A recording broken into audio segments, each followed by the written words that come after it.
जी हाँ, तो जंग के 50वें दिन रूसी राष्ट्रपति व्लादिमीर पुतिन ने नाटो देशों को खुली धमकी देते हुए कहा कि अगर वो यूक्रेन की मदद करते रहे तो रूस उन्हें तबाह कर देगा। सवाल यही है, क्या दुनिया में विश्व युद्ध का सीन तैयार हो चुका है?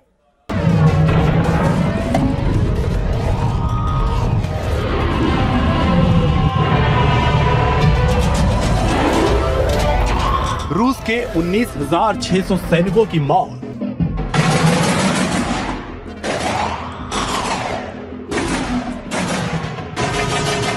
रूस के 732 टैंकों की तबाह करने की बात,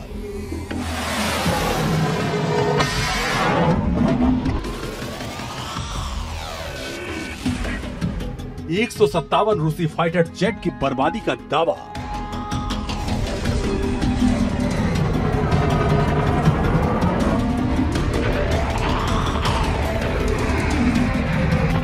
रूस जैसे ताकतवर देश से टकराने के बाद भी यूक्रेन के राष्ट्रपति ज़ेलेंस्की 50 दिन बाद अगर ऐसे दावे कर रहे हैं तो इसके पीछे है वो सपोर्ट जो उन्हें पश्चिमी देशों की तरफ से मिल रहा है। ये तस्वीरें ज्यादा पुरानी नहीं है जब युद्ध और बमबारी के बीच ब्रिटेन के प्रधानमंत्री बोरिस जॉनसन कीव की सड़कों पर ज़ेलेंस्की के साथ टहलते नजर आए। अब ये दूसरी ताजा तस्वीर भी देखिए जिसमें पोलैंड, लिथुआनिया, लातविया और एस्टोनिया के राष्ट्रपति कीव पहुंचे, ज़ेलेंस्की से मिले और यूक्रेन को सैन्य सहायता का प्रस्ताव दिया।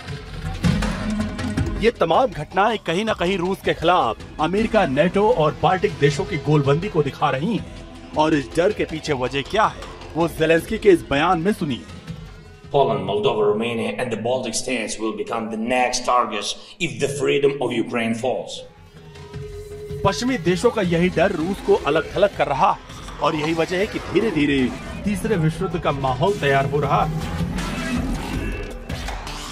रूस यूक्रेन में अब तक अपने टारगेट को पूरा नहीं कर पाया।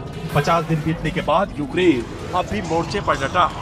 ज़ेलेंस्की जोश में है, लिहाजा वो दुनिया के देशों से लड़ने के लिए और भी हथियार मांग रहे हैं। ज़ेलेंस्की दुनिया के सामने एक परसेप्शन बना रहे हैं कि सिर्फ यूक्रेन ही वो मुल्क है जो रूस को रोक सकता है। इसलिए पश्चिमी देश खुलकर ज़ेलेंस्की की मदद कर रहे हैं और यही बात पुतिन की टेंशन बढ़ा रही है। यही कारण है कि अब रूस ने साफ कर दिया है कि यूक्रेन को जो सैन्य साजो सामान मिलेंगे वो रूसी फौज के टारगेट पर होंगे। जंग के 50 दिन बाद रूसी राष्ट्रपति व्लादिमीर पुतिन ने नेटो देशों को खुली धमकी देते हुए कह दिया कि अगर वो यूक्रेन की मदद करते रहे तो तबाह हो जाएंगे।